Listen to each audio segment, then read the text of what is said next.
라이노 강의 시작하도록 하겠습니다. 라이노는 현직 제품 디자이너들이 가장 많이 사용하는 툴입니다. 이런 라이노에서는 크게 4가지 방법의 모델링이 가능한데요. 첫 번째는 솔리드를 바탕으로 한 기초, 기본 입체 모델링. 두 번째는 이와 같은 정치수를 필요로 하는 도면을 바탕으로 진행해야 하는 설계 모델링. 또한 곡선 등 다양한 곡면체를 쉽게 만들 수 있는 라이노의 가장 큰 장점인 넙스 모델링과 기존의 솔리드를 자유롭게 변형해서 만들 수 있는 스타일의 모델링, 크게 4가지가 가능합니다. 우선 4가지 모델링들을 설명하기에 앞서 인터페이스에 대해 간단히 알아보고 난 후에 넙스 모델링의 기초적인 요소들을 알아보도록 하겠습니다. 최상단에 보이시는 부분이 바로 메뉴바입니다. 메뉴바 하단에 보이시는 부분이 바로 명령어 입력줄입니다. 여기가 가장 중요한 부분인데 메뉴바 툴바에서 내가 사용하고자 하는 명령어를 굳이 찾지 않아도 단어를 선택을 함으로써 해당 명령어를 바로 실행을 할 수가 있습니다. 또한 해당 명령어를 완성하기 위한 디테일한 부분들까지 설정을 할 수가 있는 부분인데요. 이 부분을 잘 이용을 하시면은 보다 효율적이고 빠른 모델링이 가능하기 때문에 앞으로 모델링을 할 때 명령 입력줄을 가장 주의 깊게 보셔야 할 것입니다. 표준 툴바는 명령 입력줄 바로 밑에 위치한 이 툴바인데요. 해당 부분은 라이노에서 가장 자주 사용되는 툴들이 이렇게 아이콘화가 되어 있습니다. 이 외에 라이노에서 사용하고 있는 모든 명령어들이 표시되어 있는 메인 툴바가 바로 왼쪽에 있는데요. 메인 툴바의 일부 명령어들의 경우 마우스의 오른쪽 클릭과 왼쪽 클릭이 서로 다른 명령을 실행을 하기도 합니다. explode, extract 서피스와 같이 해당 부분에서는 서로 왼쪽과 오른쪽 클릭이 다른 명령을 실행하기도 하고요. 또한 우측 하단에 이와 같은 회색 마우스, 회색 화살표가 표시된 곳이 있는데요. 이 부분을 클릭하시게 되면 해당 아이콘과 관련된 서브 아이콘들이 모두 나오게 됩니다. 그리고 화면 중앙에 있는 부분이 바로 뷰포트라고 하는 부분입니다. 실제로 현재 진행 중인 모델링이 표시되는 곳인데 좌측 상단에 보시게 되면 현재 뷰포트의 상태를 보여주는 창이 있습니다. 이 창을 더블 클릭을 하시면 기본 설정이 되어 있는 4가지 뷰포트가 나오게 되고요. 본인이 원하시는 뷰포트를 확대를 하고 싶다. 그러면 해당 부분을 2번 클릭을 하시면 됩니다. 이렇게 뷰포트는 더블 클릭을 통해 확장 축소가 가능한데요. 확장된 상태에서는 컨트롤 탭, 컨트롤 시프트 탭을 통해 뷰포트를 전환할 수도 있으니 잘 익히셔서 사용하시면 보다 편리하고 효율적으로 모델링을 진행을 하실 수가 있겠습니다. 그리고 뷰포트 우측에 보시면 현재 선택된 모델링의 레이어나 타입에 대해서 아실 수가 있는데요. 주의해야 하실 점은 대부분의 모델링은 우측 상단에 보이시는 타입에서 닫힌 솔리드 폴리 서피스가 되어야 한다는 점입니다. 경우에 따라 다르긴 하지만 대부분의 경우 클로즈드가 떠야 되기 때문에 해당 부분을 주의하셔야 하고요. 보시는 화면 제일 하단에 보이시는 부분이 바로 속성창입니다. 이 속성창에서는 모델링의 편집과 관련된 다양한 세팅들을 진행하실 수가 있는데요. 점의 접점, 어떻게 붙일 것인지 혹은 마우스가 어디로 이동을 할 것인지에 대해서 설명을 하는 오스냅 부분과 이동을 할 때 보여지는 이런 화살표를 통해서 선택된 오브젝트를 자유롭게 선택할 수 있는 볼 형태의 편집 시스템이 보이는 건볼, 그리고 진행하고자 하는 명령의 과거와 현재를 기록할 수 있는 리코드 히스토리, 마우스의 선택에 따른 이동이 수직으로 이동할 것인가 혹은 자유롭게 이동하실 수 있게 할 것인가를 선택할 수 있는 보소, 그리고 점에 따라서 움직일지 아니면은 보다 자유롭게 움직일 것인지를 선택할 수 있는 그리드 스냅이 있습니다. 대부분의 제품 디자이너들은 그리드 스냅을 켠 후에 정치수를 바탕으로 진행을 하기 때문에 해당 부분을 유의하셔서 앞으로 모델링을 진행해 주시면 감사하겠습니다. 이제 본격적으로 라이노 모델링에 대해서 설명을 진행해 보도록 하겠습니다. 먼저 넙스 모델링의 기초적인 구성 요소들에 대해 먼저 알아보도록 하겠습니다. 넙스 모델링이라 함은 곡선을 중심으로 이루어지는 부드러운 모델링 시스템에 대해서 말을 합니다. 먼저 이와 같은 넙스 모델링에서는 커브가 가장 중요한 역할을 하게 되는데요. 이와 같은 여러분들이 모두 알고 계실 기본적인 선, 이것을 바로 커브라고 얘기를 합니다. 라이노 6에서는 기본적으로 이와 같이 곡선에 대한 제어점들이 모두 표시가 되기 때문에 곡선을 선택하고 편집하는 데 있어서 보다 자유롭게 이용하실 수 있는 것이 장점이라고 또 하겠습니다. 이 커브들이 만나서 서로 구성을 하게 되고 이들을 바탕으로 만들어지는 것이 바로 첫 번째 기초 구성 요소인 서피스라고 하는데요. 이 서피스는 말 그대로 면을 얘기를 합니다. 라이노의 경우는 곡선을 이용해서 이와 같이 부드러운 곡면을 만들 수가 있기 때문에 이게 라이노의 가장 큰 장점이고 이것 때문에 라이노가 가장 많은 디자이너들에게 사랑받을 수가 있었다고 얘기를 할 수가 있겠습니다. 그리고 이런 서피스가 여러 개가 모여서 만들어진 것이 바로 폴리 서피스라는 것입니다. 이 폴리 서피스가 완전히 하나의 오브젝트로 닫혀서 완벽한 구성을 이루어졌을 때 그것을 바로 닫힌 솔리드 폴리 서피스라고 얘기를 하는데 이 풀네임을 줄여서 일반적으로는 솔리드라고 얘기를 합니다. 라이노를 모델링함에 있어서 가장 중요한 것은 이 폴리 서피스가 닫혀 있는지 열려 있는지를 보는 것입니다. 열린 경우는 명령을 진행함에 있어서 오류가 자주 생기기 때문에 해당 부분을 유의하셔서 보셔야겠습니다. 이제 본격적으로 라이노의 모델링에 대해 알아보도록 하겠습니다. 먼저 가장 기본적인 솔리드 베이스 모델링에 대해 알아보도록 하겠습니다. 우선 퍼스펙티브를 확장해서 보도록 하겠습니다.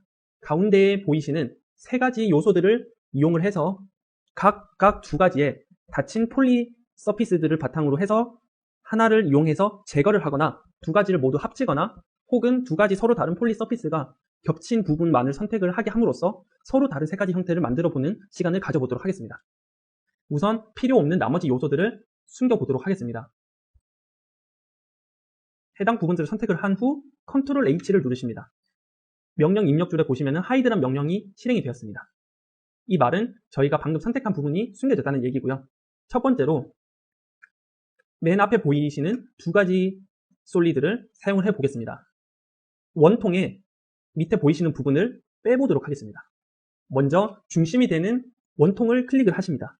그리고 명령어 입력창에 불른 디퍼런스나 좌측에 보이시는 이 불른 유니온 부분을 마우스 왼쪽으로 길게 클릭을 하고 계십니다.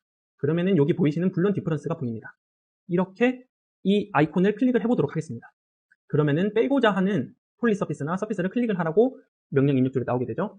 그리고 서브 명령에 delete input, 즉 지금 선택하는 부분을 명령이 완료된 후 제거를 할 것인가 말 것인가를 선택할 수 있게 됩니다. 해당 부분을 yes라고 한 후 진행을 해보도록 하겠습니다. press enter when done. 완료가 된 후에는 엔터를 눌러라고 되어 있기 때문에 엔터를 누르고 진행해보도록 하겠습니다. 이렇게 원통에서 해당 부분이 빠지게 되었습니다. 그리고 이 부분에서는 두 가지 솔리드를 합쳐보도록 하겠습니다. 이것은 불른 유니온이라는 명령어인데 바로 이 아이콘을 바로 클릭하시면 되겠습니다.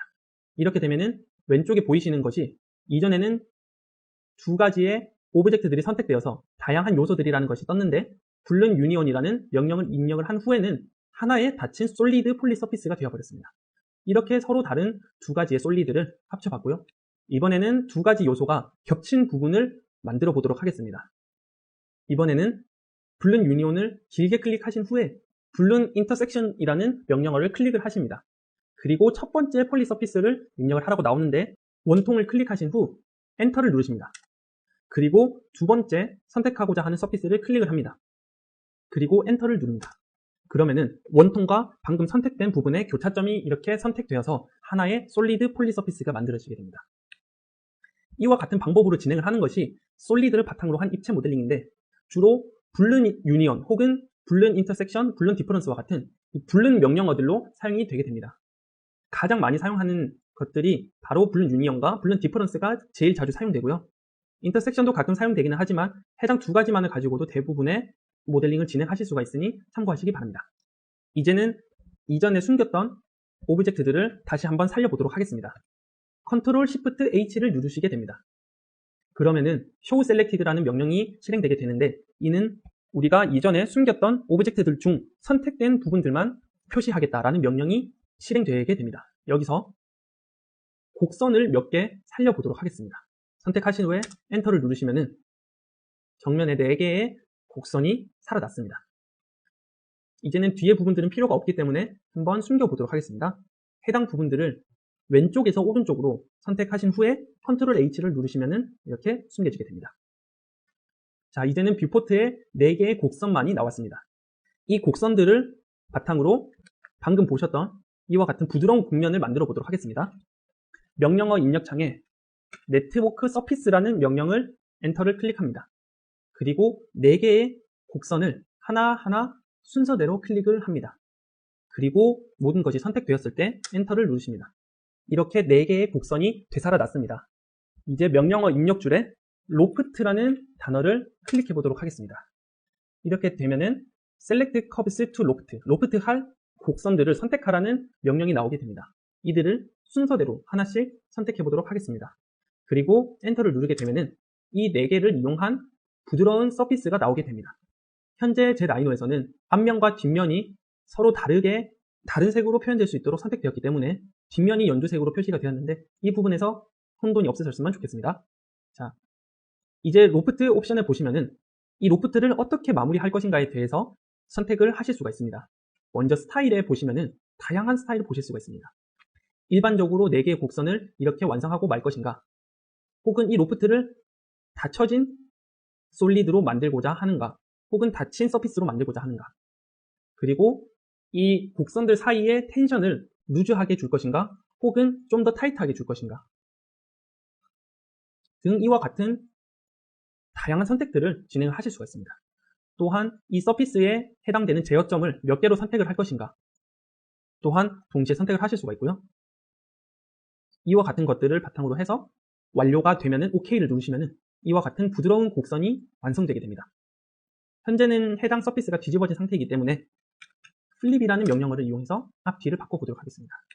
그리고 이 곡면이 얼마나 부드러운지를 알아보기 위해서는 지브라라는 명령을 입력하게 됩니다. 그리고 지브라 분석을 진행하고자 하는 오브젝트 혹은 서피스를 선택을 하신 후 엔터를 누르시게 되면은 이와 같은 지브라 옵션이 나오게 됩니다. 이를 통해서 가로로 부드러운지 혹은 세로로 부드러운지를 육안으로 확인하실 수가 있는 방법이 있습니다. 이번에는 기존의 서피스 혹은 솔리드를 자유롭게 변형하는 모델링 방법에 대해 알아보도록 하겠습니다. 첫 번째로는 컨트롤 포인트를 이용하는 편집과 두 번째로는 케이지 에디트를 이용한 편집이 있는데요. 첫 번째로 우선 컨트롤 포인트를 이용한 편집에 대해 알아보도록 하겠습니다. 이전에 진행되었던 서피스는 현재 컨트롤 포인트가 너무 많게 모델링 되었기 때문에 이를 삭제한 후에 새로 진행을 해보도록 하겠습니다. 이전과 동일하게 로프트를 클릭을 하시고 나서 꼭 순서대로 하셔야 됩니다. 순서대로 클릭을 하신 후에 이번에는 리빌드 윗 컨트롤 포인트를 10개로 줄여보도록 하겠습니다. 그리고 노멀로 스타일을 선택한 후에 완성된 서피스를 보도록 하겠습니다. 이번에도 뒤집힌 상태이기 때문에 이를 플립이라는 명령어를 통해서 뒤집어 보도록 하겠습니다. 이렇게 되면은 앞뒤가 제대로 된 하나의 서피스가 완성되게 됩니다. 이를 컨트롤 포인트로 편집을 하기 위해서는 F10을 누르십니다. 이렇게 되면은 컴퓨터에서 자동으로 지정된 컨트롤 포인트가 이렇게 표시가 되게 되는데요. 이는 서피스뿐만 아니라 이렇게 곡선에서도 바로 이런 제어점들을 보실 수가 있습니다. 현재 라이노 6에서는 기본적인 세팅으로 이렇게 클릭을 하셨을 때 바로 이렇게 제어점이 보이도록 세팅이 되어 있기 때문에 보다 F10을 굳이 누르시지 않으시고도 바로 이렇게 제어점을 확인하실 수 있는 장점이 있겠습니다. 필요 없는 부분은 삭제를 하도록 하고요. 자, 다시 서피스를 선택을 한 후에 F10을 누르고 편집을 해보도록 하겠습니다. 맨 앞에 보이시는 두 개의 점을 한번 앞으로 이동을 시켜 보도록 하겠습니다. 그러면은 이렇게 서피스가 앞으로 쭉 돌출되게 됩니다. 반대로 컨트롤 Z를 통해서 이전 상태로 돌린 뒤 이번에는 건볼에서 보이는 해당 부분, 요 밧전자처럼 생긴 부분을 누르고 좌측 하단으로 이동을 해보겠습니다. 이렇게 되면은 안으로 들어가게 되죠.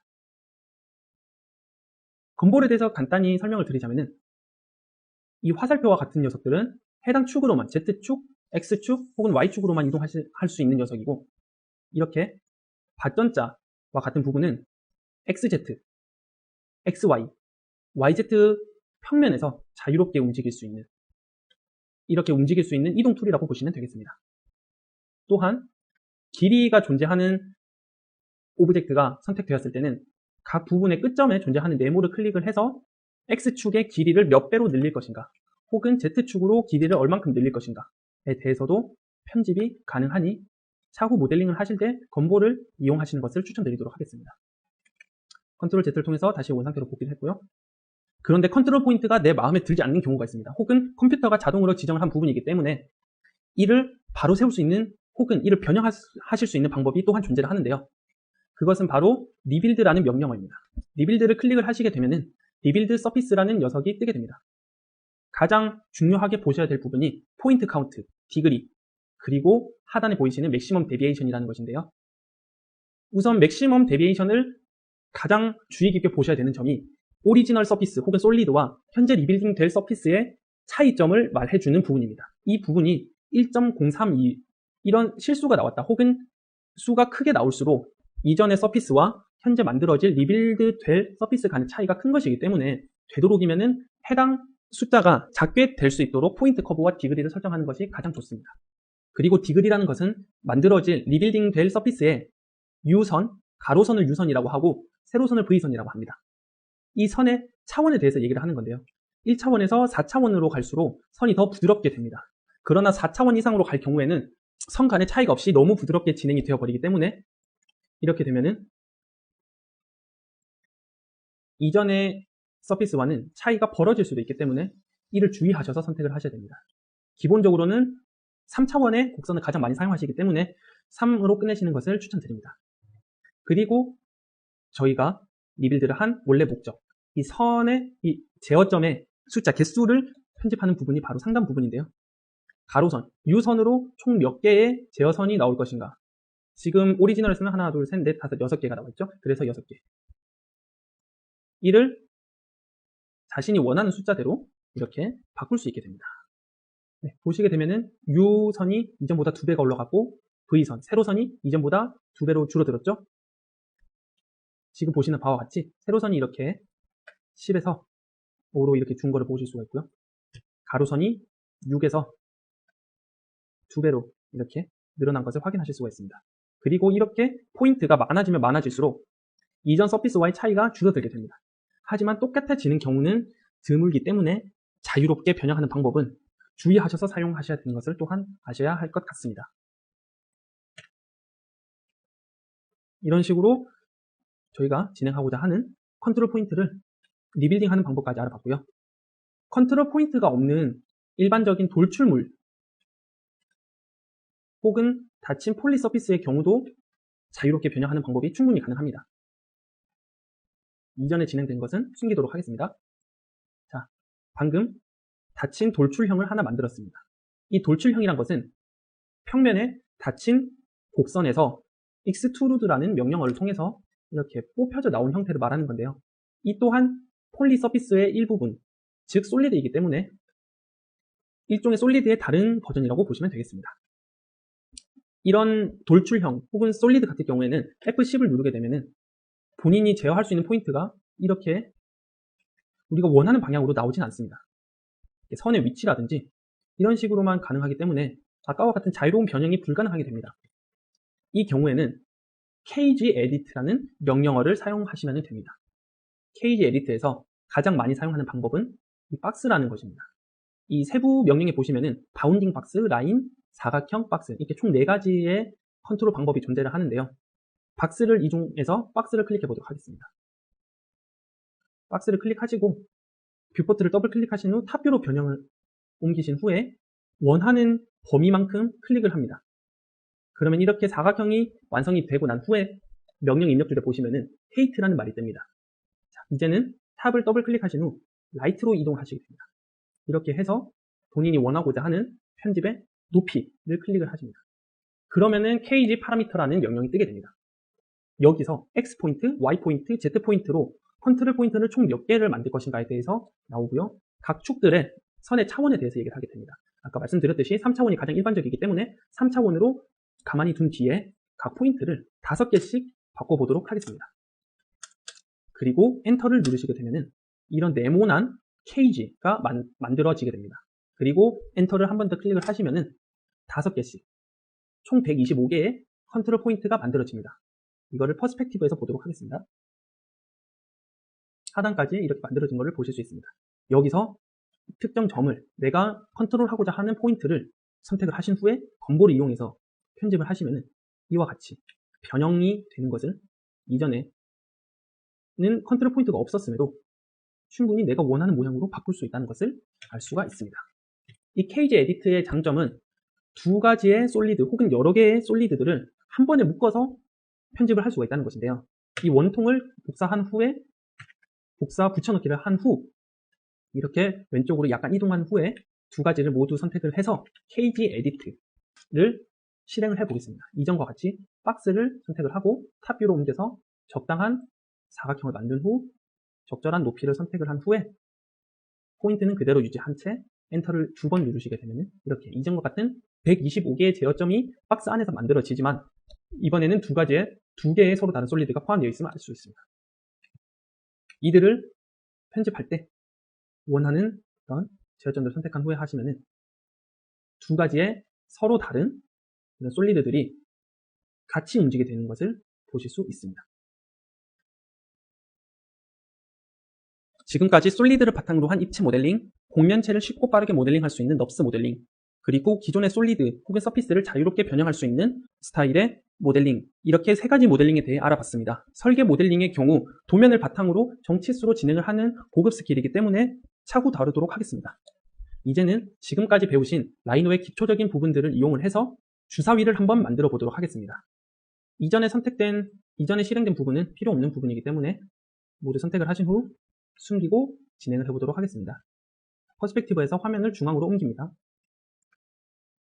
우선 렉탱귤러를 만들어 보도록 하겠습니다. 좌측에 보이시는 코너 투 코너 렉탱귤러를 클릭해 보도록 하겠습니다. 그리고 마이너스 10에서 플러스 10까지 총 가로 세로 20의 길이를 가진 사각형을 만들어 보겠습니다. 이렇게 완성이 되었고요. 저희가 방금 만든 사각형이 가로로 20, 세로로 20이기 때문에 높이가 20이 되는 정육면체를 한번 만들어 보도록 하겠습니다. 사각형을 클릭을 하시고 extrude curve라는 명령어를 입력을 하십니다. 그리고 엔터를 누르시면은 이렇게 방금 선택된 커브가 어떤 방향으로 뽑힐지, 얼마나 뽑힐지를 이렇게 시각적으로 보실 수가 있겠습니다. 이것을 퍼스펙티브를 두 번 클릭하셔서 4 뷰포트로 돌아갑니다. 그리고 프론트 뷰포트로 돌아갑니다. 여기서 20만큼 이렇게 클릭을 하겠습니다. 혹은 명령 입력창에 20이라는 단어를 누르신 후에 엔터를 누르시게 되면은 위쪽 방향으로 20만큼의 돌출된 정육면체가 만들어집니다. 참고로 익스트루드에 같은 경우에는 뽑히는 방향이 있습니다. 이 방향이 중요하기 때문에 이 방향을 앞으로도 주의하셔서 보셔야 됩니다. 이전의 경우에는 20을 통해서 위로 뽑았지만 만약에 아래로 뽑고 싶으실 경우에는 마이너스를 누르시게 되면은 이렇게 아래로 뽑으실 수 있습니다. 또한 이 사각형을 대각선으로 뽑고 싶다고 하실 경우에는 라이트로 옮기신 후에 익스트루드 커브를 선택하시고 D를 누르십니다. 다이렉션, 즉 방향에 대한 얘기인데요. 이 방향을 내가 뽑고 싶은 방향으로 지정을 한 후에 이렇게 선택을 하시게 되면은 이런 대각선으로 쭉 뽑혀진 정육면체가 만들어지게 됩니다. 익스트루드에 대해서 간단히 알아봤고요. 주사위를 만들기 위한 정육면체를 이렇게 만들어 봤습니다. 주사위를 보시게 되면은 각각의 모서리가 이렇게 깎여 있는 것을 보실 수 있습니다. 이와 같이 모서리가 둥글게 편집된 것을 필렛이라고 얘기를 하는데요. 이 필렛을 이번에는 한번 진행을 해보도록 하겠습니다. 명령 입력창에 fillet edge라는 명령을 클릭을 합니다.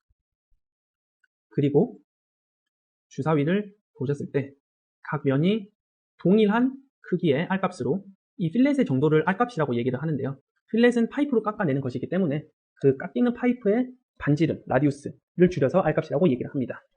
자, 이 라디우스가 이 모서리와 이 밑에 모서리, 하단 모서리, 각 사이드의 모서리가 유사한 것으로 보입니다. 그렇기 때문에 모두 동일한 R값을 가진 필렛을 한번 진행해 보도록 하겠습니다. 우선 각각의 모서리를 하나씩 클릭을 합니다. 우선 이렇게 보이시는 바와 같이 사이드에 존재하는 4개의 모서리를 먼저 클릭을 합니다. 그리고 상단에 보이시는 4개의 모서리도 차례차례 선택을 해주시면 되겠습니다. 그리고 모든 모서리가 잘 선택되었는지 확인을 합니다. 이상 없이 된 것을 확인하신 후에 엔터를 누르십니다.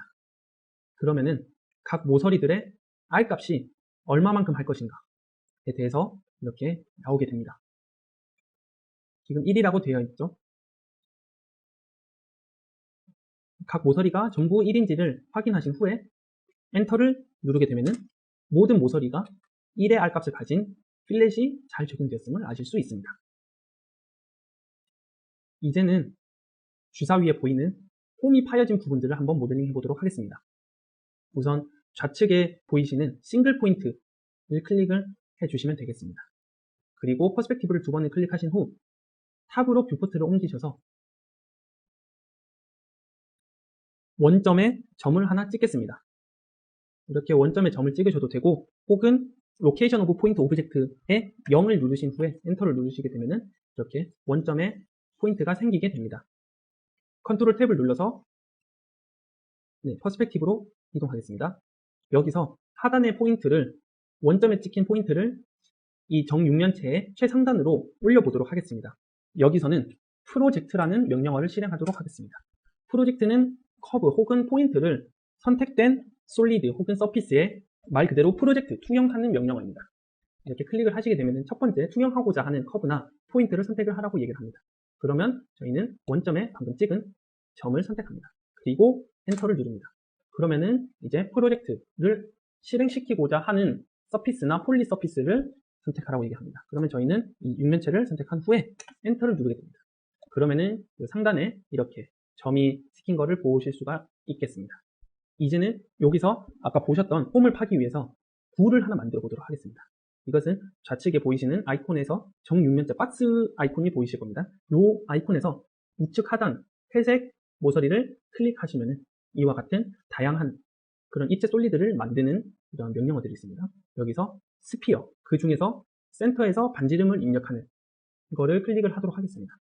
그러면은 센터 오브 스피어를 입력을 하라고 얘기가 나옵니다. 여기서 하단에 보이시는 포인트를 클릭을 하신 후 저희가 아까 프로젝트 했던 이 점 근처에 마우스를 대게 되면은 이렇게 자동으로 스냅 되게 됩니다. 그렇게 해서 포인트에 저희 마우스가 스냅 된 것을 확인하신 후에 클릭을 하시면은 중심이 설정되고 이제 라디우스만 선택을 하시게 되면은 얼마만큼의 주사위에 파일 것인가를 설정할 수 있는 원의 크기를 지정하실 수가 있습니다. 그러면은 적당한 크기로 반지름이 1.5 정도의 크기를 가진 구를 만들어 보겠습니다.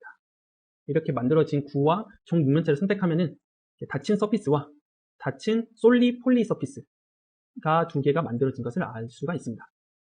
이제는 편집 디자인을 통해서 한번 이 폴리 서피스에서 방금 만들었던 구를 한번 빼보도록 하겠습니다.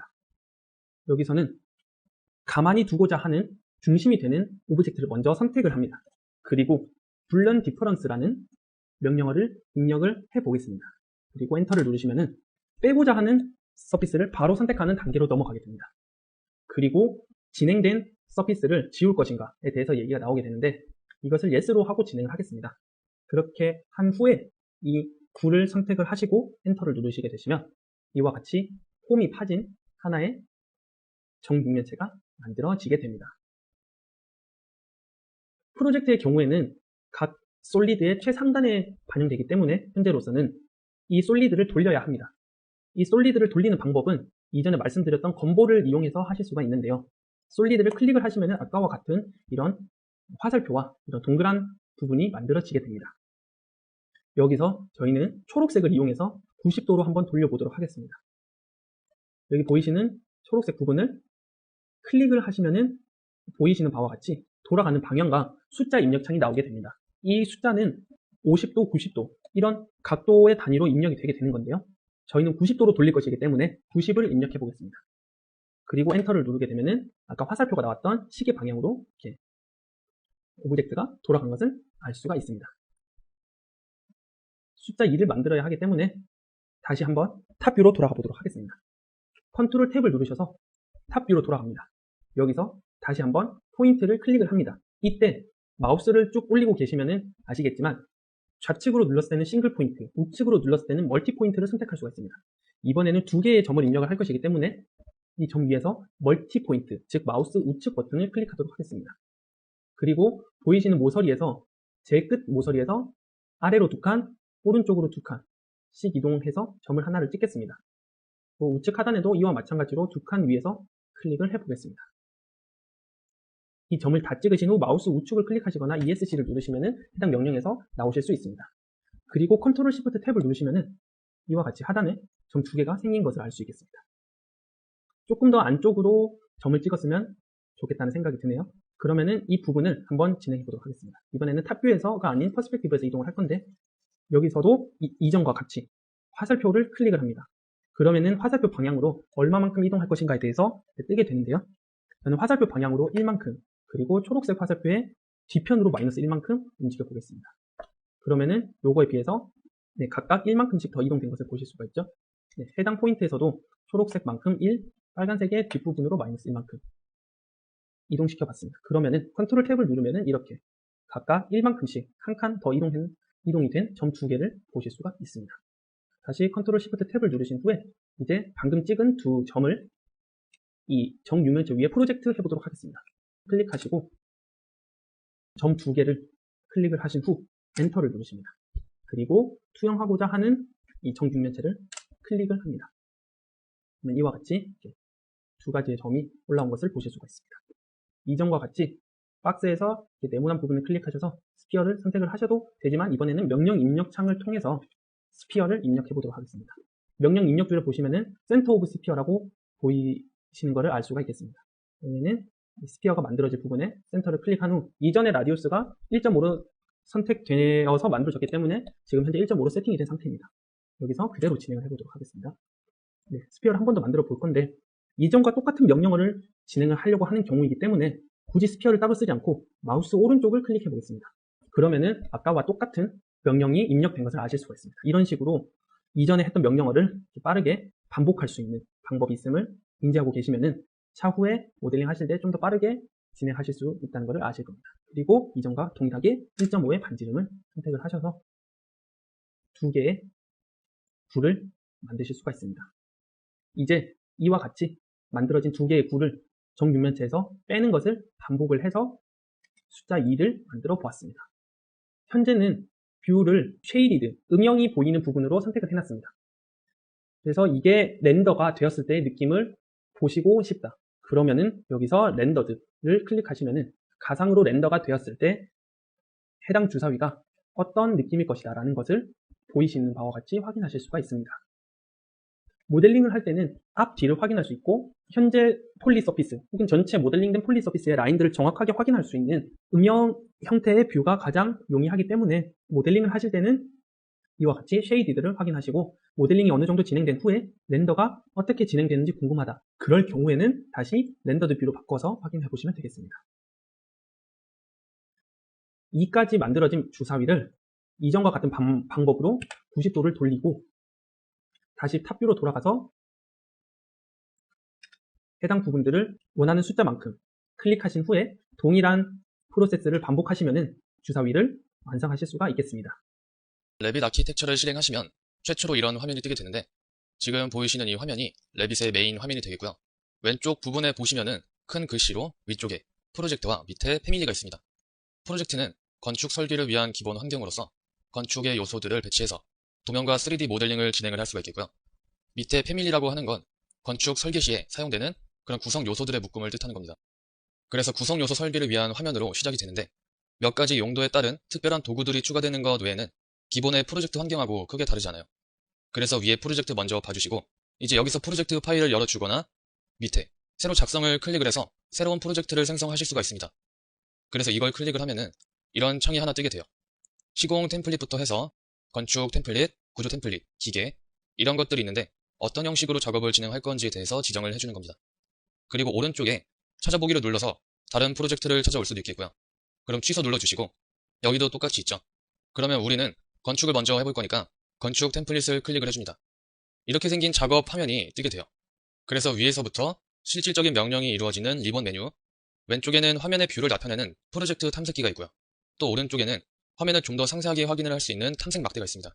그리고 좌측 상단에 보시면은 파란색의 R 버튼이 있는데 클릭을 해보시면은 파일 저장이라든지 내보내기나 인쇄, 플롯이죠. 또 옵션을 들어가서 이렇게 여러 가지를 설정하실 수가 있어요. 사용자 인터페이스나 그래픽, 렌더링 이런 것들. 그래서 여러분들이 작업을 하시다가 실수로 만약에 이런 것들을 건드려서 꺼지는 경우가 있을 텐데 이 뷰 탭을 들어가셔서 오른쪽에 보시면은 사용자 인터페이스가 있어요. 클릭을 하셔서 프로젝트 탐색기에 체크를 다시 해서 켜주시면 됩니다. 다시 건축 탭을 클릭하셔서 일단은 뭐라도 하나 그려보도록 할까요? 리본 메뉴 왼쪽에 이 벽이 하나 있는데 이걸 클릭하셔서 이 도면 영역에 클릭을 해서 이런 식으로 하나 그려주도록 합니다. 끝나셨으면 ESC 한번 눌러주시고요. 이 벽을 지금처럼 선의 형태가 아닌 도형의 형태로 그려줄 수도 있습니다. 오른쪽에 그리기 패널, 이 부분에 보시면은 위쪽에 사각형이 하나 있죠. 선택해서 아까처럼 그려보도록 할게요. 이런 식으로 클릭 2번. 그러면 선택한 도형에 맞게 이런 식으로 그려지게 되겠고요. 여기서 ESC 2번 누르시고 벽 하나를 클릭을 해서 선택을 해주세요. 그 다음에 키보드에 딜리트 키를 누르시면은 이렇게 선택된 객체가 지워지는데 만약에 작업 도중에 실수로 이렇게 지워버리면 곤란하잖아요. 그럴 땐 위쪽에 여기 명령 취소라고 하는 기능이 있는데 클릭을 하면은 이렇게 방금 딜리트 하기 전의 상태로 되돌아갑니다. 여기를 보시게 되면은 가장 최근 작업을 취소합니다라고 써있어요. 그래서 단축키로는 컨트롤 Z가 되겠습니다. 그리고 그 오른쪽에는 명령 복구가 있는데 눌러보시게 되면은 다시 선이 없어졌죠. 가장 마지막으로 설정이 된 상태로 복구를 시켜주는 겁니다. 그래서 예를 하나 들자면 작업을 하는 도중에 명령 취소를 실수로 여러 번 누르게 됐을 때 다시 작업을 할 필요 없이 명령 복구를 눌러주시면 되겠죠. 그래서 단축키 같은 경우에는 컨트롤 Y가 되겠습니다. 컨트롤 Y와 컨트롤 Z로 명령 취소. 이런 식으로 기억해 주시면 돼요. 다음으로 넘어가서 여러분들이 작업을 하다가 중간중간에 궁금한 것들이 생길 경우에는 맨 위에 가운데 쪽에 보시면은 여기 검색창이 하나 있습니다. 이제 여기에다가 키워드를 입력하고 예를 들어서 검색을 해볼까요? 천장, 엔터 누르시면은 이제 천장이라는 키워드로 이렇게 여러 가지 결과들이 나타나게 됩니다. 그래서 오토데스크에서는 이런 식으로 제공하는 도움말들을 보실 수가 있겠고요. 그럼 창 닫아서 그리고 방금 검색한 입력창 밑에 건축 작업에 필요한 직접적인 메뉴들이 위치해 있는데 리본 메뉴라고 설명드렸죠. 그래서 제일 왼쪽에 보시면은 수정이라는 게 있습니다. 사실 수정이라기보다는 다른 명령어들이 선택이 되어 있을 때 다시 일반 마우스로 돌아오는 선택의 개념이에요. 이 마우스 상태가 되면 그때는 화면에 만들어진 모델이나 그 모델의 요소들을 선택하실 수가 있습니다. 그래서 예를 하나 들어서 아까처럼 벽을 클릭하고 이런 식으로 작업을 하다가 이제 수정을 누르게 되면은 지금 이게 마우스 커서가 십자선으로 표시가 되어 있죠. 수정을 눌러주시면은 다시 원래대로의 마우스 커서로 변경이 됩니다. 그리고 지금 작업을 하는 이 부분이 도면과 문서 등을 표시해주는 도면 영역이 되겠고요. 실제 설계의 모든 작업이 이루어지는 실질적인 작업 공간이라고 보시면 되겠습니다. 이제 왼쪽에 프로젝트 탐색기를 보시면 이런 평면뿐만 아니라 밑에 보시면 인면도라든지 아니면 천장의 평면도, 입체적인 3D 형식으로 화면을 보실 수가 있겠는데 더블 클릭을 해서 화면을 바꿔보면은 2D 화면에서는 볼 수 없었던 뷰큐브 하나가 상단에 나오게 됩니다. 그래서 오른쪽에 뷰큐브를 클릭해서 움직여 보시면은 이런 3D 형식으로 여러분들이 보고 싶은 화면으로 이동을 해주실 수가 있고 회전도 얼마든지 해주실 수가 있습니다. 그래서 여러 가지 뷰들을 통해서 여러분들이 보고 싶은 화면을 참고해서 다 살펴볼 수가 있겠고요. 그러면 이 프로젝트 화면을 닫아볼 텐데 레빗 같은 경우에는 조금 특이합니다. 이렇게 X 버튼을 누르기는 하지만 이때까지 봤던 뷰 하나하나를 다 닫아줘야 해요. 그래서 닫기 버튼을 누를 때마다 왼쪽에 있는 프로젝트 탐색기에서 선택되는 뷰가 달라집니다. 1층 평면도로 바뀌었죠. 그리고 마지막 화면을 닫으면은 이런 파일 저장 메시지가 하나 뜨게 되는데 저장하지 않고 아니오를 눌러주시면은 프로젝트가 완전히 닫히게 되고 다시 우리가 처음에 봤었던 메인 화면으로 넘어오게 됩니다. 다시 건축 템플릿을 클릭하셔서 이번에는 벽 2개를 한번 그려보도록 할게요. 다시 벽을 클릭해서 오른쪽에 그리기 패널에 사각형을 선택해 주신 다음에 이렇게 임의로 벽을 2개를 그려주도록 합니다. ESC 2번 눌러주시고요. 그럼 마우스 모양이 다시 원래 모양으로 돌아오게 되는 거죠. 그러면 여기서 화면을 보는 방법에 대해 자세하게 알아보도록 할 건데요. 먼저 화면에 보이는 이 작업 공간은 무한대의 크기를 가지고 있습니다. 그런데 화면에 보이는 건 이렇게 일부분 뿐이라서 조금 좁다고 생각되실 수도 있겠는데 상단에 펼쳐진 리본 메뉴에 이 화살표를 클릭을 해보면 맨 위쪽에 탭으로 최소화가 있어요. 체크해주면 도면 영역을 더 넓혀서 작업을 하실 수가 있겠고요. 아니면 이렇게 마우스 휠을 굴려서 확대 취소를 하실 수도 있겠습니다. 그러면 메뉴를 다시 원래 상태로 되돌리시려면 이 아이콘을 클릭해 주시면 돼요. 그리고 아까 전에 설명드렸다시피 선택된 뷰에 따라서 이렇게 화면이 달라지게 되는데 3D 뷰라던가 남측면도, 북측면도, 또 서측면도 이런 식으로 뷰는 많지만 지금 볼 수 있는 화면은 하나밖에 없죠. 이걸 여러 개로 나눠서 보는 방법이 있는데 뷰 탭에 들어가셔서 오른쪽에 있는 창 패널을 보시게 되면은 계단식 배열과 밑에 쪽에 타일 정렬이 있습니다. 계단식 배열부터 이렇게 먼저 보면은 이런 식으로 계단 형식의 한 화면에 여러 가지의 뷰들을 보실 수가 있는데 밑에 있는 타일 정렬도 한번 볼까요? 그럼 마찬가지로 이렇게 타일 형식으로 여러 개의 뷰들을 띄울 수가 있습니다. 다시 원래대로 해놓기 위해서 1층 평면도를 제외한 나머지는 X를 눌러서 창을 닫아주시고요. 남은 1층 평면도는 창 크기를 최대화해주세요. 그럼 원래대로 들어왔죠. 그러면 이어서 이제 방위표라고 하는 걸 알아보도록 하겠습니다. 여기 화면에 보이는 4개의 동그라미들을 말하는 건데 각각의 동서남북 네 방위를 나타내는 점들이죠. 그래서 이 방위표들은 화면에 작업된 모델을 바라보는 어떤 시점이라고 그렇게 생각하시면 됩니다. 그리고 왼쪽 프로젝트 탐색기에도 남측면도, 동측면도, 북측, 서측 이런 식으로 나타나게 되고요. 그러면 이 방위들의 기준으로 화면을 봤을 때 어떻게 표현이 되는지 한번 살펴보도록 하겠습니다. 먼저 왼쪽에 있는 서측면도부터 보도록 할 건데 방위표에 이 뾰족하게 튀어나온 부분을 더블 클릭을 하게 되면 해당되는 방위의 시점으로 옮겨지게 돼요. 굳이 방위표를 사용하지 않아도 탐색기에 있는 인면도 뷰를 클릭할 수도 있겠고요. 그래서 북측면도를 클릭을 해보면 이런 식으로 2개의 벽이 보여지게 됩니다. 그러면 다시 평면도로 돌아와서 아까 방위표에 튀어나온 부분을 이번에는 한 번만 클릭을 해서 보게 되면 해당 방위에서 볼 수 있는 거리가 나오게 되는데요. 그래서 이 실선을 클릭하고 드래그를 통해서 이렇게 위치 이동이 가능하겠고, 이번에는 이 점선을 드래그를 해보시면은 이런 식으로 맞은편과의 거리를 조절하실 수가 있겠습니다. 이런 것들 말고도 방위표 자체를 이동시키고 또 회전도 시켜줄 수가 있는데, 이 동그란 부분을 클릭을 해보면 주변에 이런 체크박스 4개가 표시가 돼요. 나머지 부분에 이런 식으로 체크를 하게 되면 왼쪽에 탐색기에도 해당되는 뷰가 추가가 되는 거고요. 그래서 인면도 5번에 A, B, C, D, 원래 기본으로 설정된 게 10번이죠. 그러면 체크를 다시 이렇게 풀어주게 되면은 이렇게 생긴 메시지 창이 하나 뜨면서 삭제를 할 거냐고 물어봅니다. 확인을 눌러주시면 탐색기 쪽에도 해당되는 뷰가 다시 사라지게 돼요. 그럼 이것도 나머지 다 삭제를 해주시고, 다시 아까 클릭했던 이 동그라미 부분을 이렇게 클릭한 상태로 드래그 하게 되면은 이동이 가능하겠고, 또 방위표 왼쪽 하단에 보시면은 이런 회전 아이콘이 있어요. 이 회전 아이콘을 클릭을 해서 마우스를 움직여주면 이동하는 방향으로 방위가 회전하게 됩니다. 그래서 이쯤에 한번 놔주신 다음에 이 뾰족한 부분을 다시 클릭을 해보면 아까와는 다르게 이렇게 사선 쪽에서 볼 수 있게 되는 거죠. 그래서 튀어나온 부분을 더블 클릭해서 다시 해당되는 시점으로 보겠는데, 그러면 아까와는 다르게 화면이 달라진 것을 보실 수가 있을 겁니다. 하단 부분에 보시면은 여기 비주얼 스타일이라고 있는데, 이 중에 와이어 프레임이라든지 음영 처리, 이렇게 다양한 표현 방식으로도 설정을 할 수가 있어요. 그래서 은선, 음영 처리, 이런 식으로 볼 수가 있겠고, 다시 1층 평면도 클릭해서 돌아가 주세요. 이렇게 방위표를 통해서도 시점을 변경할 수 있다는 장점이 있지만, 수정을 너무 과도하게 해서 혹시라도 방향을 잘못 설정하거나 아니면 너무 떨어져서 시야를 벗어나게 되면 화면에 표시가 안 될 수도 있으니까 그 부분은 주의를 해주시기 바랍니다. 그러면 이번엔 오른쪽에 스틸링 휠을 다시 선택해서 뽑아볼게요. 우선은 이 휠의 용도, 어떻게 사용하는지에 대해 설명을 잠깐 해드리자면, 가운데 있는 이 줌 부분을 계속 클릭한 채로 이렇게 마우스를 이동을 해보시면 이런 식으로 확대와 축소가 가능해집니다. 마우스를 떼면 다시 이렇게 스틸링 휠로 되돌아오게 되겠고요. 밑에 뒤로도 마찬가지로 클릭한 채로 이동을 해보면 방금 전에 움직였던 화면을 보실 수가 있습니다. 이제 그 바깥쪽의 초점 이동, 이건 그냥 단순하게 화면을 이동시켜주는 거고요. 이제 X 눌러서 닫아주세요. 그럼 이번에는 스틸링 휠 말고 일반 마우스를 통해서 화면을 조정해보도록 하겠습니다. 아까처럼 휠을 굴려보면은 확대 축소가 가능하고, 이때 휠을 클릭하고 드래그를 하면은 시점 이동이 돼요. 이게 3D 상에서는 어떻게 되냐면은 이쪽에 더블 클릭해서 우리가 아까 우측 상단에 이 뷰 큐브를 클릭을 해서 이런 식으로 이동을 했었죠. 이 방법 말고도 키보드에 있는 Shift를 누른 상태에서 마우스 휠을 클릭하고 이런 식으로 돌려주셔도 되고요. 아마 이 방법이 여러분들이 작업을 하는 데 있어서 더 편리하실 겁니다. 또 이번에는 컨트롤 휠을 하시게 되면은 이런 식으로 확대와 축소가 가능하고요. 그래서 Shift 휠과 컨트롤 휠, 아까 사용한 스틸링 휠보단 이런 단축키를 쓰는 방식이 더 간단하고 편리하니까 이 두 가지 단축키들 기억을 해두시고요. 이제 그 밑에 보시면은 여기 영역 확대라고 있는데 이건 클릭을 해볼게요. 그럼 이렇게 돋보기 모양으로 아이콘이 바뀌게 되는데, 이게 영역을 잡아줄 수가 있습니다. 그래서 이런 식으로 잡아보면은 방금 잡았던 영역만큼 이렇게 확대가 돼요.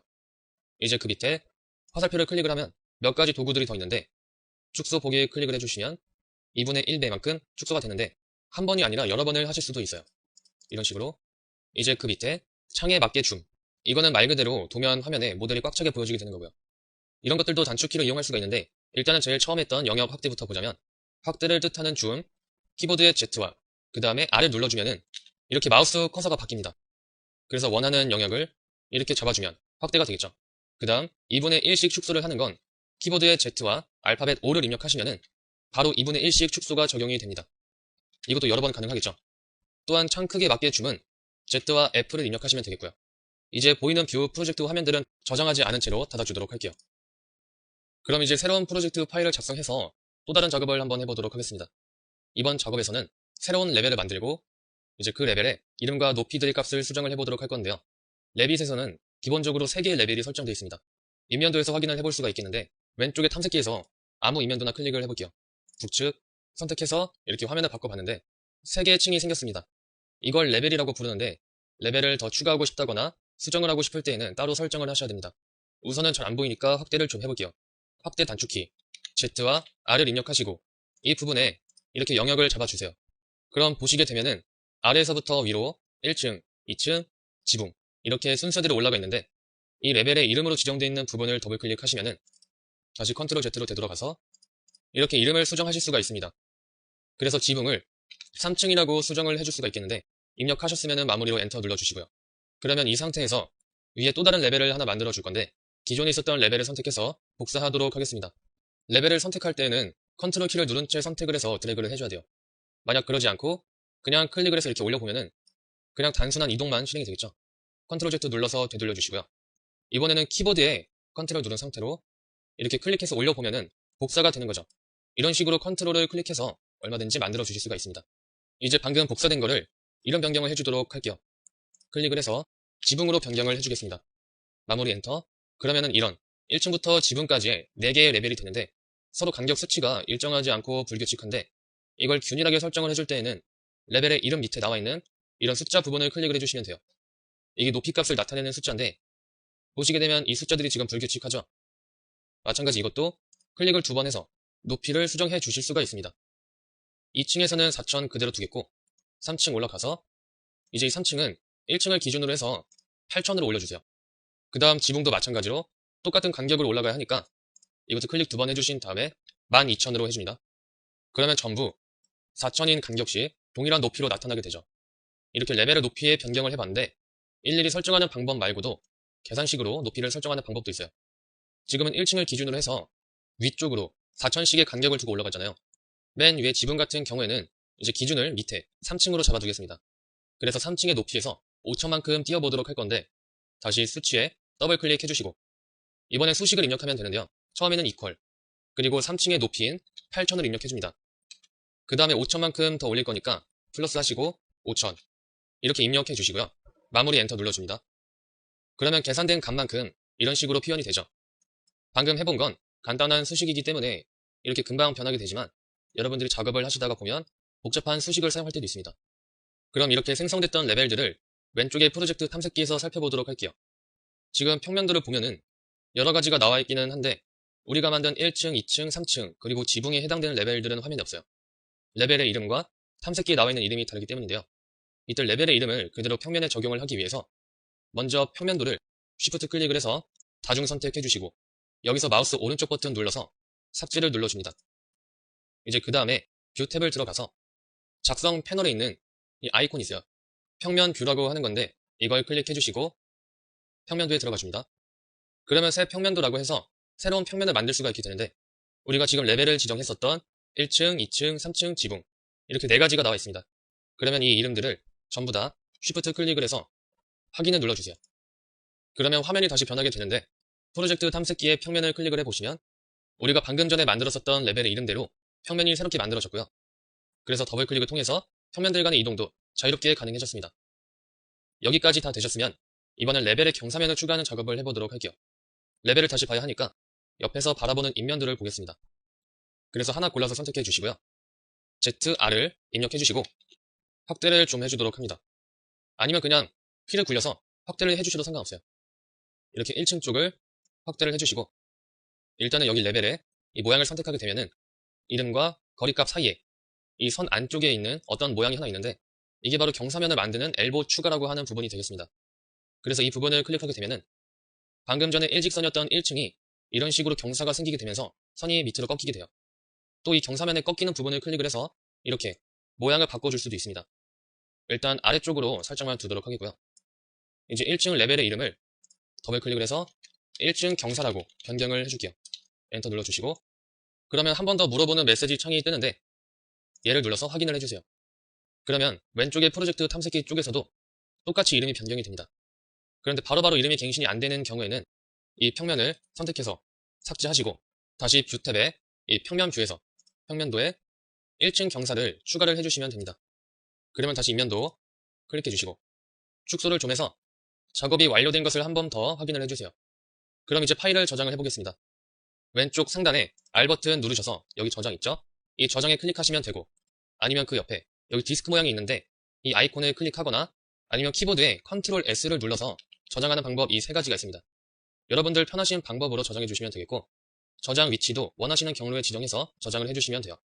일단은 프로젝트의 이름을 기본 1번으로 해주시고 저장할 위치를 찾아서 이렇게 저장 버튼을 눌러줍니다. 평면도에서 뷰를 이용해서 가시거리를 확보하는 작업을 해보도록 하겠습니다. 가시거리 확보는 레빗 안에서는 이제 특별한 문제가 발생하지는 않지만 나중에 캐드나 혹은 다른 프로그램들로 이 레빗 파일을 보냈을 때 문제가 생길 수도 있기 때문에 가시거리를 확보해 두는 것이 좋습니다. 그러면 다시 평면도로 돌아가서 우선은 레빗 같은 경우에는 동서남북의 방위표들이 있어요. 그래서 모델링을 하다가 건물의 크기가 너무 크게 되거나 위치를 이 가시거리를 확보하는 방위표에서 이렇게 벗어나게 되면은 여러분들이 보시는 화면이 이 방위표에 제대로 나타나지 않을 수가 있습니다. 그래서 뷰 거리를 이동해서 방위표의 가시거리를 확보해 보도록 할게요. 결과적으로는 여러분들이 보는 화면과 도면이 똑같이 볼 수 있도록 조정을 해주는 거죠. 일단은 벽과 문을 하나 생성을 해보겠습니다. 상단의 건축 탭에 들어가셔서 이 벽을 선택해보면은 오른쪽에 수정과 배치 벽이라는 곳에 자동으로 넘어오게 되는데요.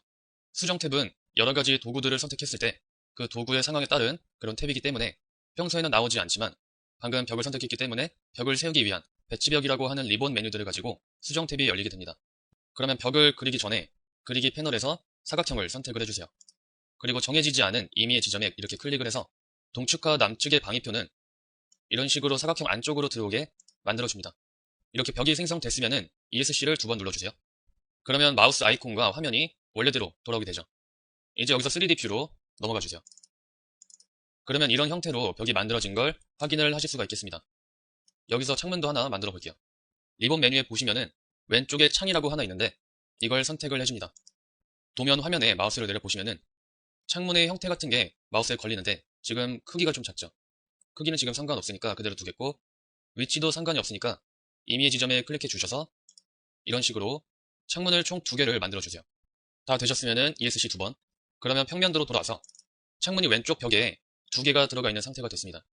이때 방위표를 한번 살펴보세요. 오른쪽에 있는 이 동측 방위표를 기준으로 바라봤을 때 만약에 이 방위표가 벽 바깥에 있었다면은 이 오른쪽의 벽만 보이고 안에 있는 창문은 가려져서 안 보였을 거예요.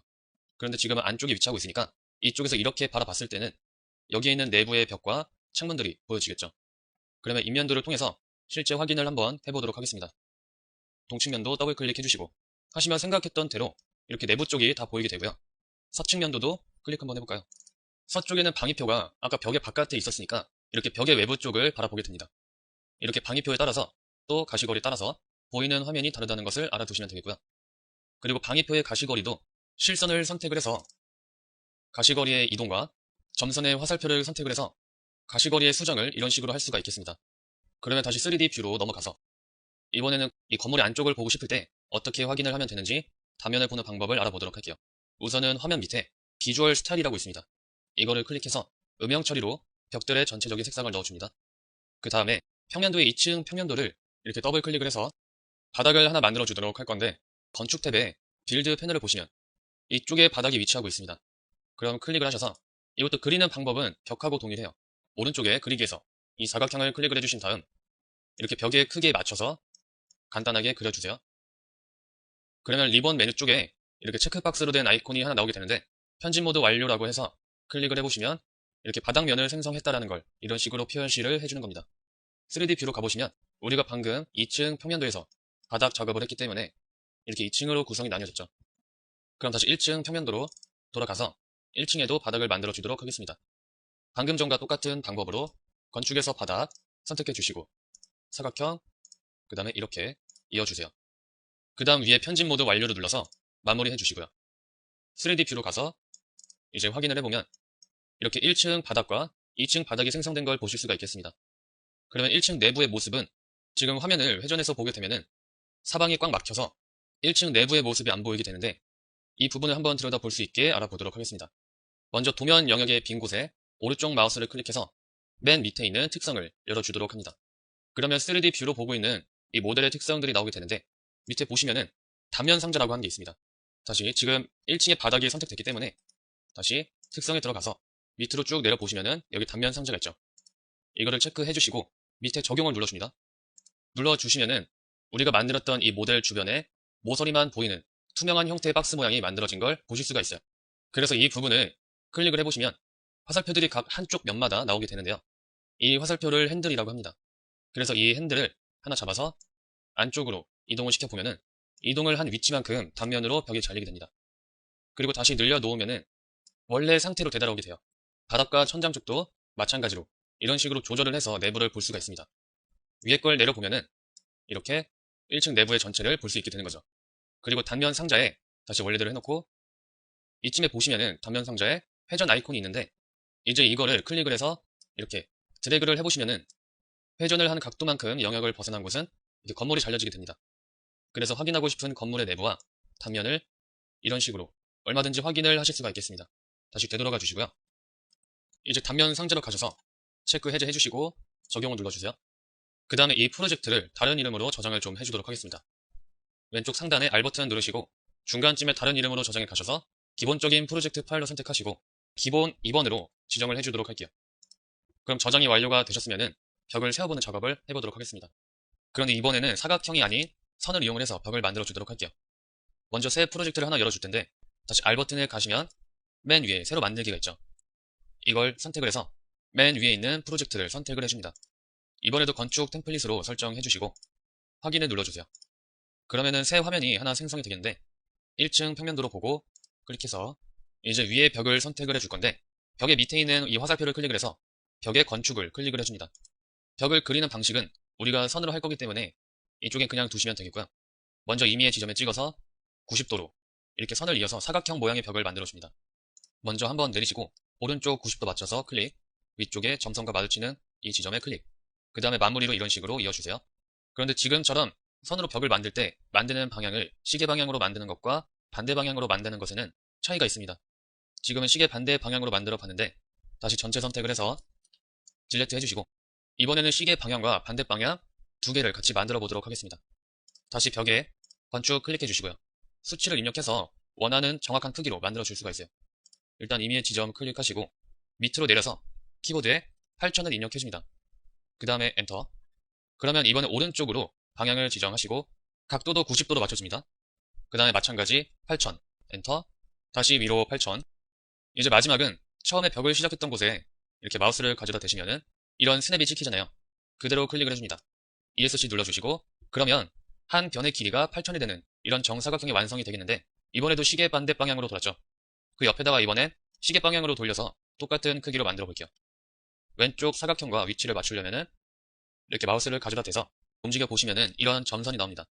그대로 옆으로 가서 이 지점에다가 클릭을 해주세요. 그러면 아까와 똑같이 오른쪽으로 8000 엔터. 그 다음 밑으로 90도 맞춰서 8000 엔터. 왼쪽도 마찬가지 90도 지정하고 8000 엔터. 그 다음에 마무리 이렇게 스냅에 찍히는 공간에 클릭을 해줍니다. 다 되셨으면은 ESC 눌러서 일반 마우스로 돌아가 주시고요. 그러면 똑같은 모양의 정사각형 두 개가 생성이 되겠고 하나는 시계 방향, 다른 하나는 시계 반대 방향으로 벽을 만들어 봤습니다. 그런데 아까 두 개의 차이가 있다고 말씀드렸는데 지금 여기서 보기에는 확연한 차이가 잘 안 보이시죠? 휠을 굴려서 확대를 좀 해주세요. 그러면 벽 안쪽으로 사선들이 쳐져 있는 걸 확인하실 수가 있는데 지금 둘의 위치가 좀 다릅니다. 하나는 사선이 이 사각형 안쪽에 있고 다른 하나는 이렇게 바깥쪽에 있고 평면도에서는 이것만 가지고 무슨 차이가 생기는지 잘 모르니까 3D 뷰로 가서 한번 확인을 해볼게요. 더블 클릭을 해서 들어가면 이렇게 벽의 안쪽과 바깥쪽의 색깔이 서로 다르게 나와 있습니다. 왜 음영이 서로 다른지 자세하게 알아보기 위해서 밑에 비주얼 스타일에 클릭하셔서 음영 처리를 클릭을 해주세요.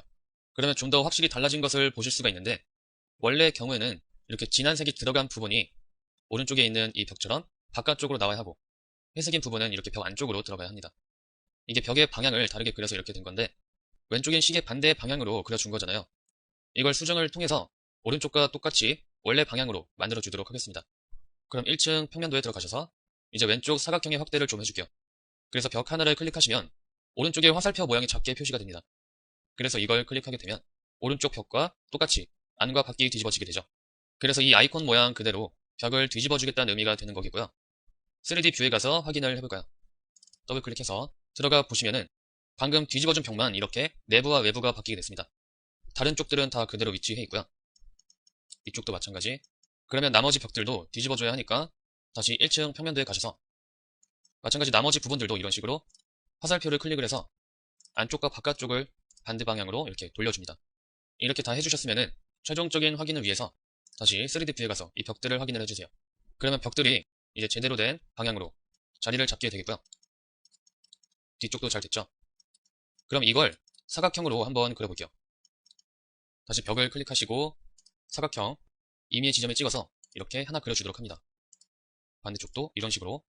그러면 이것도 마찬가지로 벽을 그리는 방향에 따라서 이렇게 안쪽과 바깥쪽이 달라지게 됩니다. 이런 것도 마찬가지로 평면도에 가서 수정을 해주면 되겠죠.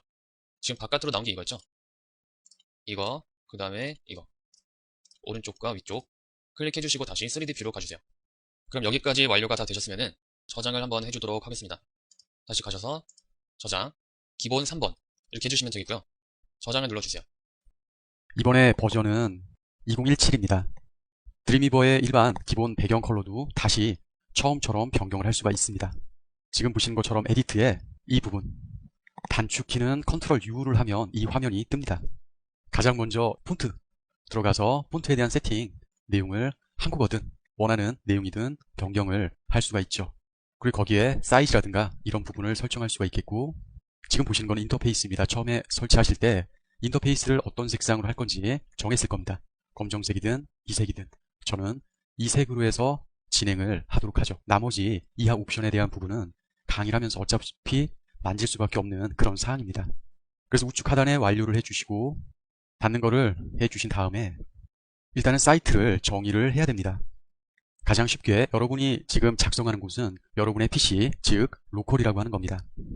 로컬은 내 PC에 있는 경로에 드림위버를 작업하겠다고 타겟을 설정하는 거고, 이 내용은 하나만 할 수 있는 게 아니라 여러 가지 내용으로 설정할 수가 있는 부분이고요.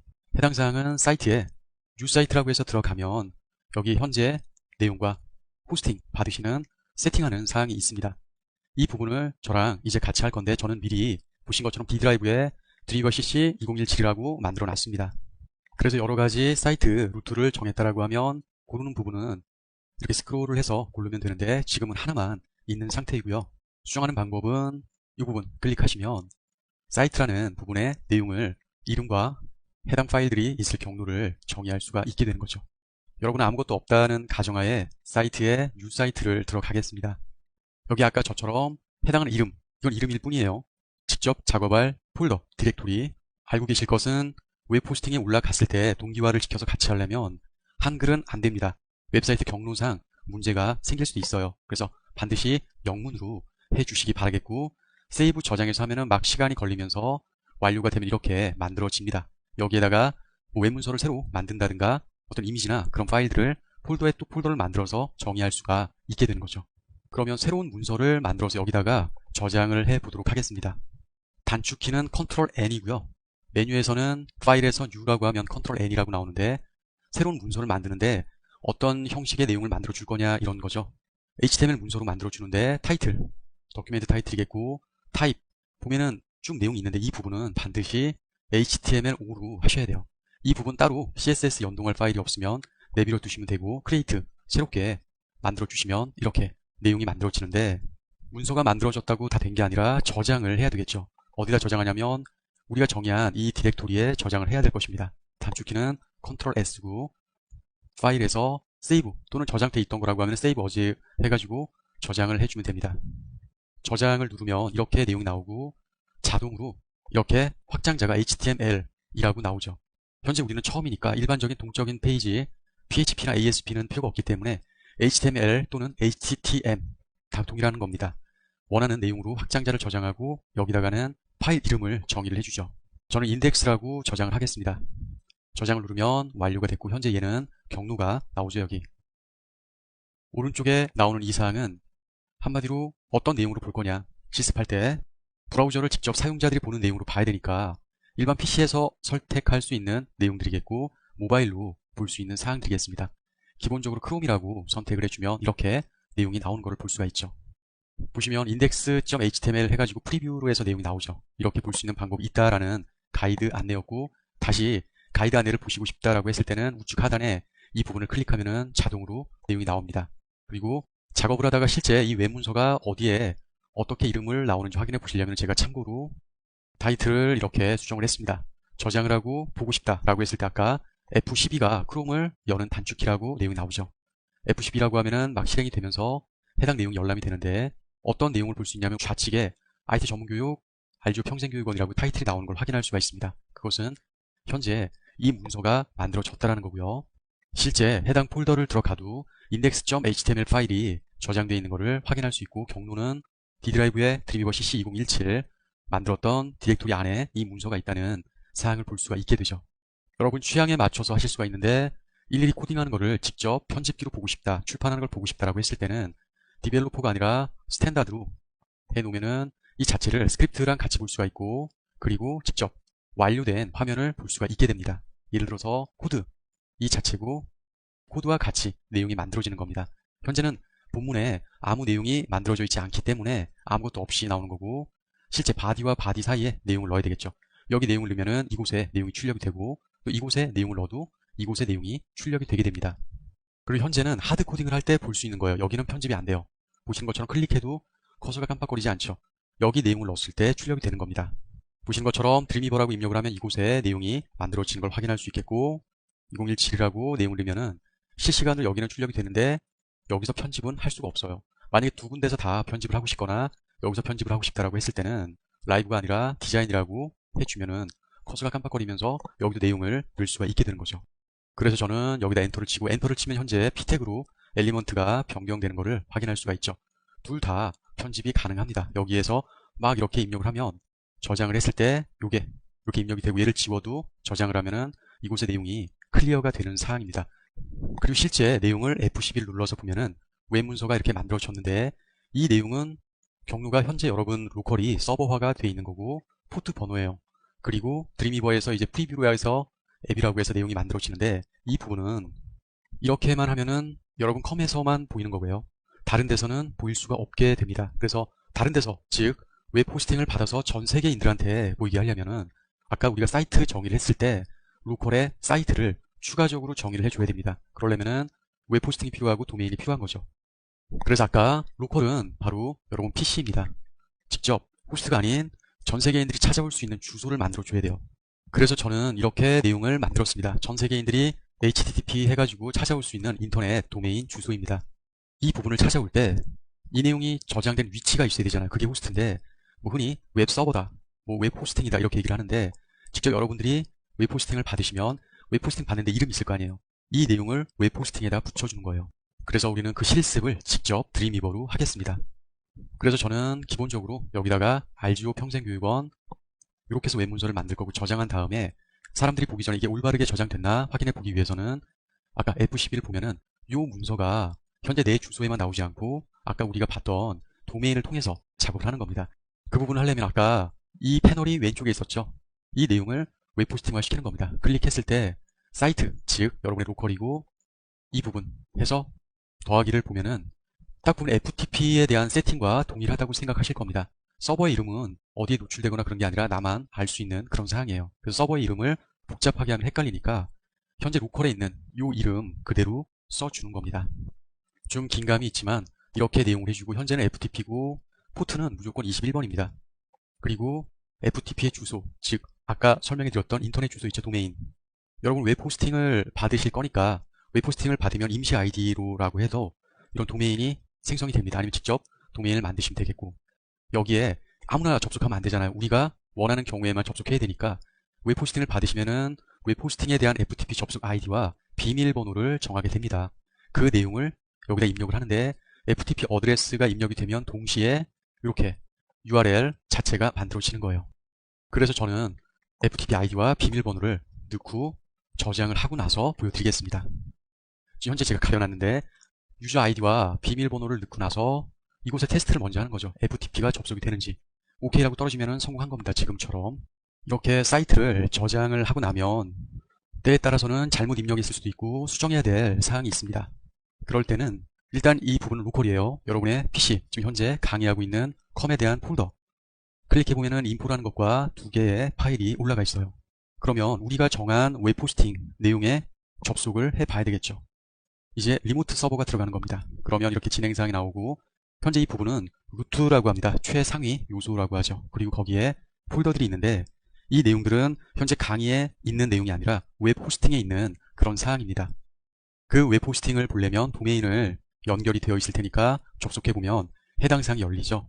근데 이 전체에 쓸 게 아니라 폴더를 하나 만들어서 이 PC와 웹 호스팅과 직접 동기화시키는 그런 작업을 해볼 텐데요. 그리고 지금 강의를 들으시는 분들 중에서 FTP가 나는 접속이 되다가 안 된다, 그럴 수도 있고, 처음부터 나는 FTP 접속이 안 됐다, 그런 분들은 선택을 다른 방법을 해주셔야 됩니다.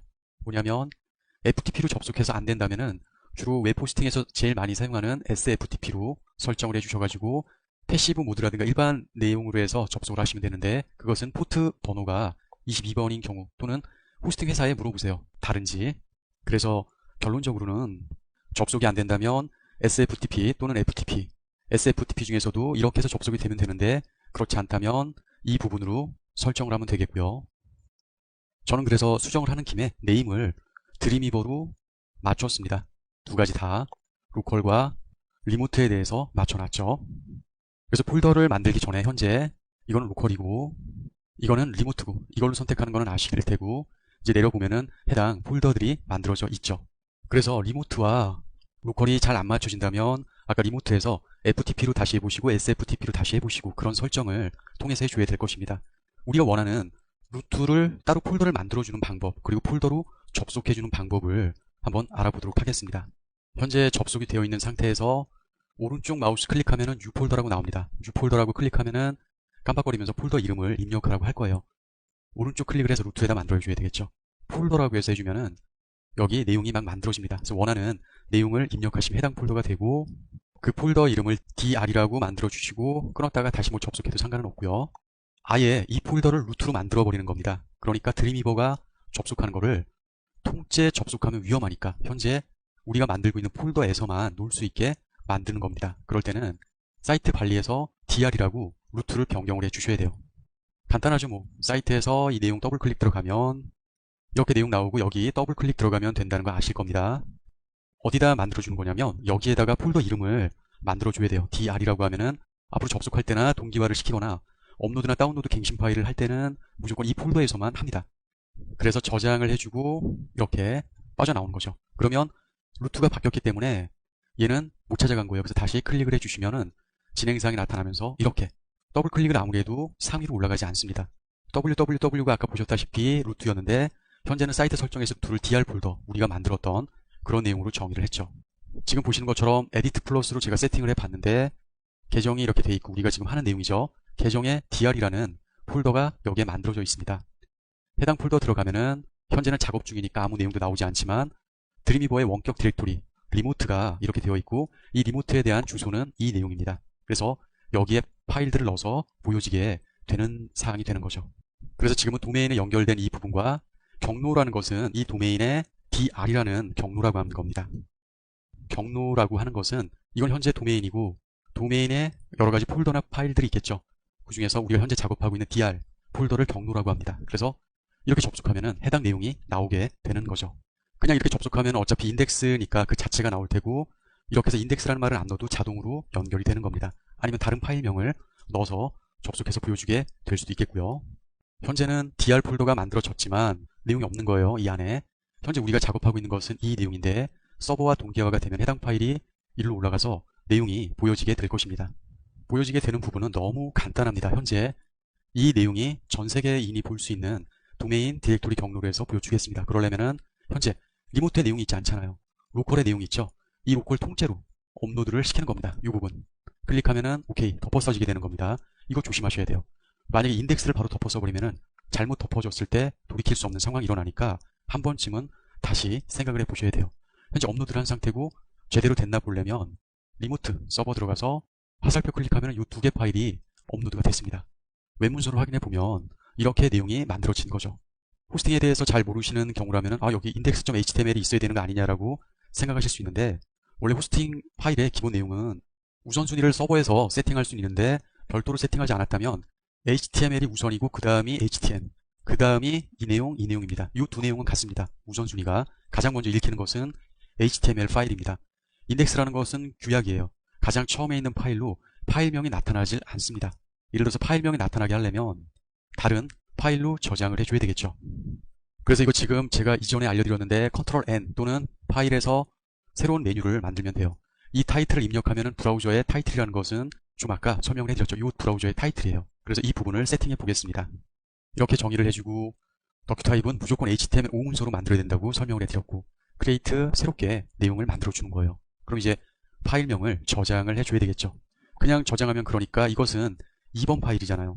그냥 좀 이상하지만 이 파일입니다 라고 해서 내용을 만들어줍니다. 그러면 여기에 소스도 코딩이 된 걸 확인할 수 있고 저장을 눌러야죠. 제가 단축키로 컨트롤 S라고 했습니다. 그랬더니 우리가 작업하고 있는 폴더로 들어왔고 여기에 이걸 2번이라고 하죠. 그냥 2.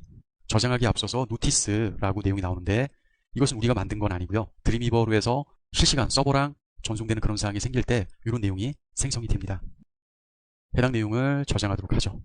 이제 저장을 했고, 아까 원래 저장을 할 때도 지금 제가 새로운 내용을 했는데 이렇게 요 내용을 하면은 같이 출판이 된다고 생각하시는데 지금은 그렇지가 않다는 겁니다. 로컬로 와가지고요. 로컬에서 업로드를 해야 되는 거 아니에요. 그래서 OK라고 해주면 밑에서 막 로딩되는 게 나오고 현재 업로드가 됐다는 거고, 해당 사항을 보면 2가 업로드가 됐어요. 그러면 F12를 눌렀을 때 이렇게 내가 지금 작업하고 있는 PC에서도 올바르게 보이고, 그리고 호스팅에서도 이렇게 파일명을 넣었을 때 엔터 치면은 이거는 전 세계인이 볼 수 있는 도메인 주소에 우리가 지금 작업하고 있는 경로 자체가 만들어진 거죠. 그래서 아까 노티스라는 폴더를 보면 XML 파일인데 해당 폴더로 들어왔어요. 지금 보면은 노티스라고 돼 있죠. 이 부분을 클릭하면은 이를 에디트 플러스로 열어보면 뭐 이런 사항인데, 한마디로 업로드 다운로드 하면서 파일에 대한 내용과 그 도메인 그리고 디렉토리 경로 내용이 나온 거죠. 로컬에 대한 내용과 리모트에 대한 내용, 한마디로 어떤 물건을 만들어줄 때 제품 넘버가 쭉 매겨지듯이 그런 식으로 생각을 하시면 됩니다. 로컬과 리모트에 대한 숫자로 구분을 하는 거죠. 그리고 이거를 좀 알아볼 필요가 있습니다. 이 문서는 UTF-8입니다. UTF-8이기 때문에 캐릭터 셋이 이렇게 코딩이 되는 거예요. 인코딩 옵션도 UTF-8이라는 거죠. 그게 왜 중요하냐면 온라인상에서 한글이 깨지는 경우가 많아요. 잘못하면 그 부분을 방지해 줄 수 있는 건데, 현재 저장된 옵션은 HTML5이기 때문에 인코딩 옵션을 UTF-8로 저장이 돼서 캐릭터 셋이 이렇게 됐다고 설명을 해드렸습니다.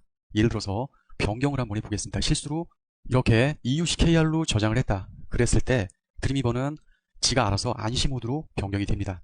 저장을 해보면 이거는 깨지지가 않아요. 드림위버 자체에서 수정을 했기 때문에. 저장을 하고 F12 눌러서 해당 내용을 보면은 이렇게 깨지지 않고 정상적으로 나오고, 직접 업로드 요거 버튼 yes 더퍼스라고 해서 해주면 업로드 현재 액티비티라고 해서 끝났습니다. 해당 내용을 본다면 요거죠. 새로 고쳤을 때 깨지지가 않죠. 깨지는 부분은 드림위버로 작업하는 경우가 아닌 경우에요. 혹시 에디트 플러스를 열어보시면 원격 열기로 했을 때 2번 파일과 인덱스가 있습니다. 현재 우리가 만든 건 인덱스 파일이에요. 해당 파일의 하단에 보시면은 안시라고 돼 있죠. 그리고 UTF-8이 아닌 EUKR로 변경이 되어 있습니다. 만약에 이 자체를 원격을 새로 저장을 해서 인코딩을 애초에 드림위버가 저장한 UTF-8로 저장을 만약에 한다 그랬을 때 새로 고침하면 이렇게 내용이 깨지는 것을 확인할 수가 있죠. 이거는 인코딩 저장된 내용과 캐릭터 셋이 맞지 않기 때문이에요. 현재 이렇게 저장했으면 지금 보신 것처럼 안시 모드를 저장을 한 거예요. 근데 UTF-8로 하면은 UTF-8 인코딩 옵션으로 저장이 되는 겁니다. 다시 이걸 UTF-8로 돌려놓겠습니다. 그래서 저장을 해주고, 제가 참고적으로 일단 저장해서 업로드를 해서 덮어 쓸 거냐 했을 때 yes 덮어 쓰고 나서 해당 내용 새로 고침해 보면 이렇게 올바르게 나오는 걸 볼 수 있죠. 그래서 제가 인코딩이라고 해서 만들어 주도록 하죠. 안시라고 하는 것은 캐릭터 셋을 EUCKR로 만들어 주셔야 돼요. 현재 HTML5 문서의 기본적인 사항인 드림위버에서는 UTF-8로 인코딩을 저장을 합니다. 그것은 보시는 것처럼 이렇게 내용이 UTF-8이라고 나오고 캐릭터 셋도 반드시 이렇게 정의를 해 주셔야 돼요. 근데 그것은 이미 설정이 되어 있는 것입니다. 파일에 이 부분 페이지에 대한 내용으로 들어가 봅니다. 인코딩 옵션이죠. 아까 제가 설명해 드렸던 타이틀과 인코딩, 자동적으로 만드는 내용 또는 현재 문서에 대한 내용을 보는 거예요. 지금은 인덱스 파일에 대한 페이지 기본 값입니다. 이 내용을 새롭게 만들어 주려면은 이 내용을 수정을 하시면 돼요. 그래서 여기에서 다 됩니다. 현재 이 내용은 지금 이 사항이 해당하는 거죠.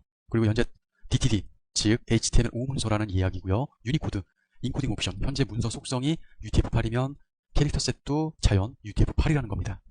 물론 그런 문서에 대한 속성을 옵션 값으로 해서 아예 세팅을 할 수 있어요. 내가 원하는 값으로.